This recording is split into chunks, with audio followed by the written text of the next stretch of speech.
Good morning, everyone, and welcome back to the Suburban Pathfinder. I want to do a quick pivot this morning away from motorcycle content and make a knife video.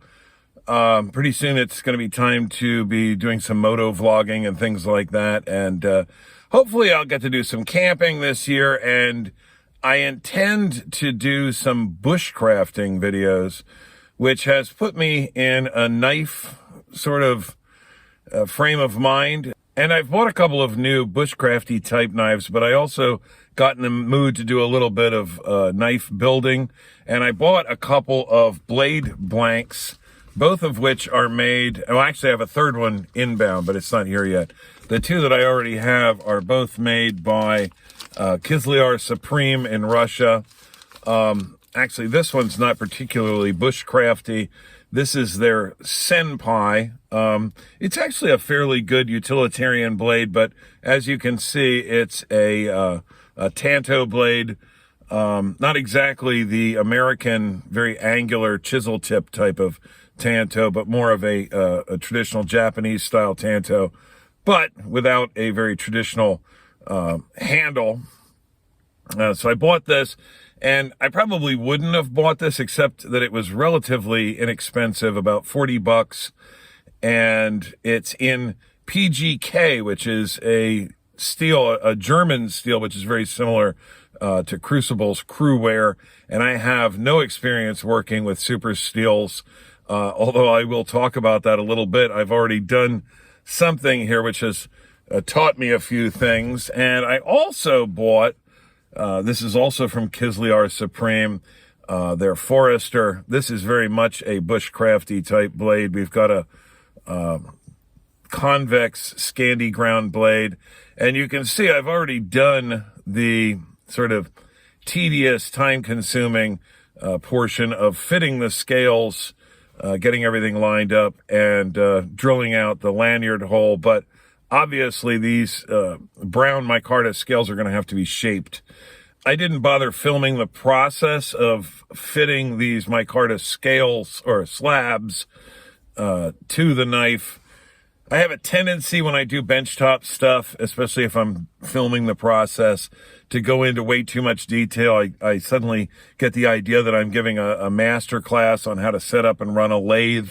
And people complain about my being too long-winded. So I avoided doing that, but I do need to shape these slabs now and turn them into proper handle scales. And I want to talk a little bit about that. I'm documenting this partially as much for my own purposes as to share it with you, because I want a record of what I've done here. But so anyway, that's probably enough blah, blah, blah. I've probably already got a few jump cuts in here from editing things out. Let's move over to the benchtop and I'll show you what I've already done and what I'm going to do. And hopefully maybe I'll even be able to show you what the finished product looks like, although that may come in a later video. So let's move inside to the benchtop and take a look at this project. Okay, so here are the two knives I'm working on. Here's the Kizlyar Senpai. Once again, this one's in PGK steel. I don't know if you'll be able to read the inscription on the blade. Oh, yeah.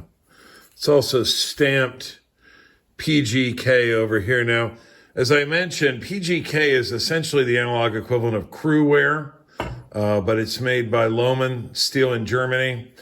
And this stuff is hard. I think at Rockwell's at like 63 or 64. And actually, I was trying to drill out these holes, which I'll talk about in a minute, the pin holes. I was using a cobalt drill bit, and you can see I didn't get very far. So I had to come up with a different solution, but I'll talk about that in a moment. Here is the Forester, also from Kizlyar Supreme, also made in Russia. And as I think I already said, it's got a convex Scandi grind, really ideal sort of bushcraft style knife. Now, I've built a bunch of knives in the past, as I said, and it usually involves pins and epoxy and clamps and then grinding. But I thought it would be nice to be able to take the finish handle scales off the knife and replace them if necessary. And I drew a little bit of inspiration from another new knife that I just bought, the SE4.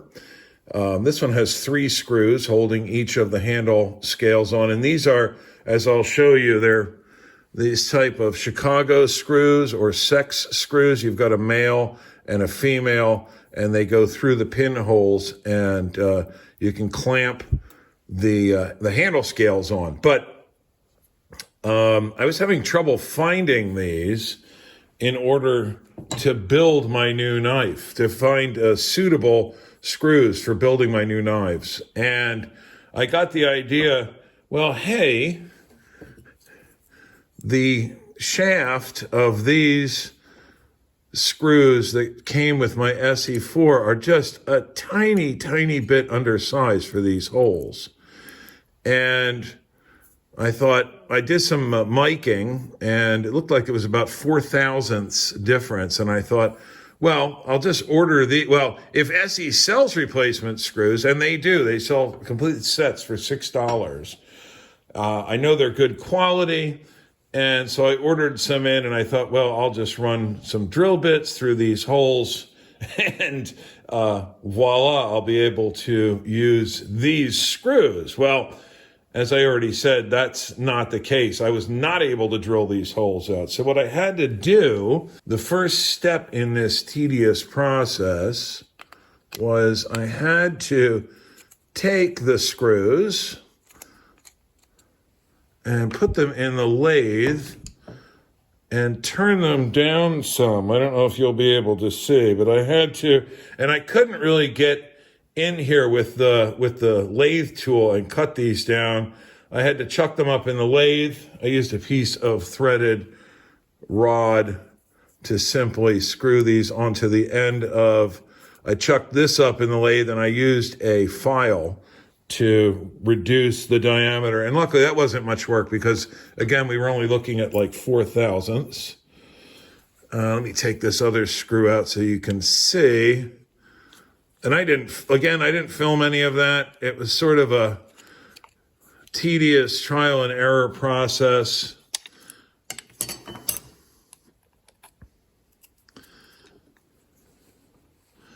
And I didn't want to turn into a master class on machining. You can see I've countersunk these holes, and they're countersunk a bit deeper on the SE. The screws are absolutely flush with the handle scales.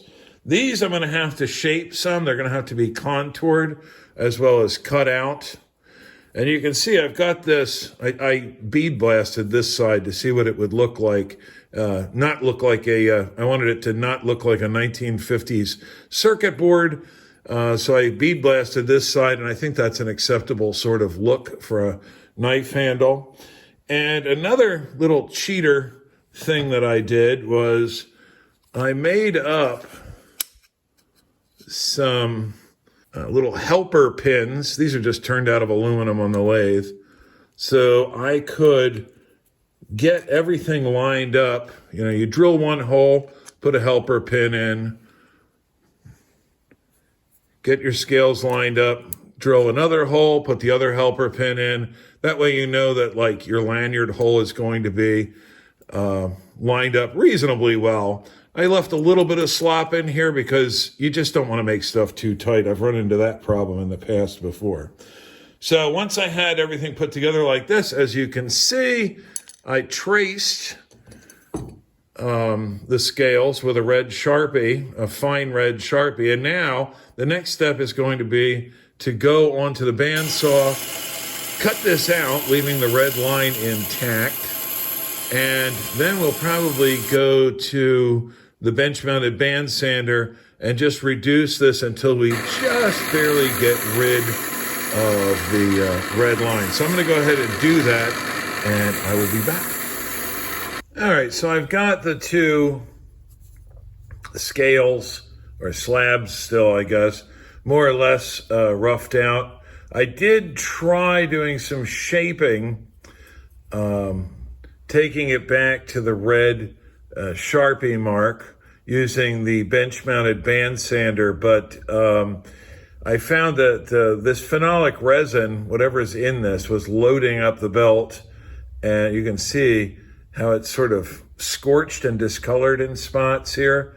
So I think I'm going to end up having to finish the profiling with a bastard file on both of these. And then, of course, the outside surface of the handle scales are going to have to be contoured, probably also with files. I don't know. I'll try putting a fresher belt on the band sander of heavier grit. Maybe that will, and not apply too much pressure, and maybe I'll be able to remove. It's amazing how hard this stuff is. I cut very close to the red line as best I could by eye, but remember that the red line is entirely outside the tang of the knife. And this stuff is incredibly hard. This is only the second time I've worked with micarta. It's the first time I've worked with linen micarta. I've used paper micarta in the past once. And this is canvas micarta. This will be black. That'll go onto the Senpai. But so I guess maybe I've blathered on long enough. But another thing I wanted to point out was, as far as the Forester goes, I did also purchase a sheath. It seems fairly well made. My time is worth more than the $17 or whatever that this sheath cost. That it would have, the time that it would have taken me to make a sheath. And it looks like a fairly decent sheath. I could do without the garish Kizlyar Supreme branding and the web address on there. And I don't know if you can really make it out on camera, but I don't know what's going on with the fake crocodile imprint, but it does seem like a pretty decent piece of leather. Very open pores. It doesn't have any waterproofing on it. But that's good because I'm going to have to soak this and wet form it to the knife. As you can see, there's not a lot of room around there for the scales. So this is definitely going to have to be wet formed to the knife. But once it is wet formed and I put some Obenaufs or some other waterproofer on it, it should make for a pretty decent little field sheath. Stupid branding notwithstanding. So, that rhymed. Anyway, I think I've blathered on long enough. So I will see you guys on the next one. Later.